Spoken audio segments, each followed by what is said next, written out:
we've been working together for about a year or two. Now we're coming up on 2 years, and she's essentially become like my best friend. And so one night, about a year ago, I had this an episode of manic artistic inspiration and I started thinking about how I wanted to create a large-scale painting celebrating disabled bodies, and I wanted to do that by bringing them into the gallery space. So we often see big monumental paintings of war heroes or horses or royalty and stuff like that, but I want to walk into a gallery and see people who look like us represented, people with assistive devices. So I thought that would be really cool, but I wanted to think about the best way to do something like that. And that's really to have other people involved in the creation of the mural. We identified the New England Village as the people who wanted to participate. That's a residential and day center for adults with disabilities. So we went out there, we drove out to Pembroke, and we took our big canvas, and it was outdoors.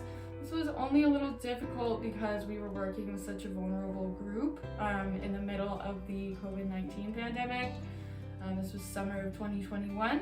We really knew that a lot of people who were vulnerable and at risk got isolated through COVID. They were unable to leave their houses for long periods of time, and you know, we all felt it, but especially people with disabilities.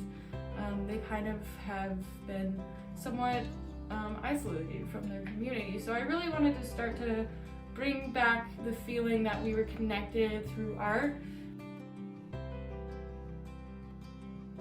Despite all of the kind of logistical issues, the event went off with a hit. Like, it was a really great workshop.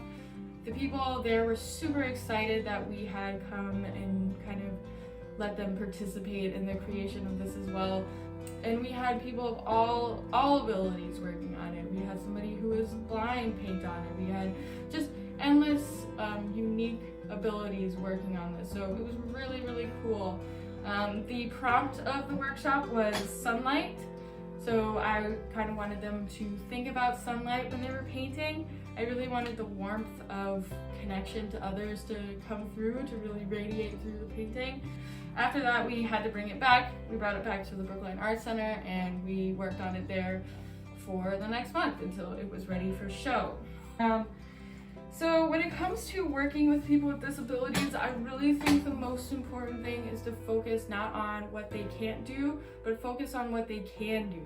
Focus on their unique abilities and their unique perspectives. Like, focus on their ambition and their dreams. Like, that's what will guide you through whatever you're trying to accomplish. Disabled people are not limited by their physical abilities. They are only limited by the society that they live in. They're only limited by our small mindsets of thinking that they can't do it. Like, give them a chance. You have to give people a chance to do something. You can't just say, oh no, you won't be able to do that, because they can. And we just really had such a great time painting on it. And that's when Jessica comes in, because she was just eternally optimistic throughout the whole process. She was so excited every day to go into the Brookline Arts Center. So she really was such a bright force throughout this project, and I think that shines through in the final artwork. But she was definitely my main inspiration for this mural, and you are always my sunshine. Oh, and then ultimately, for our work on the Blooming mural, we did receive a grant from the Pembroke Arts Association for the furthering of culture in Massachusetts. So that's really cool. And I know that the New England Village was super appreciative of our work with them. So in closing, I just wanted to say a huge thank you to the Brookline Arts Center. They have been so amazing for us this whole time, so supportive, and they really deserve the world, whatever we can give them. Peace. There we go. The end.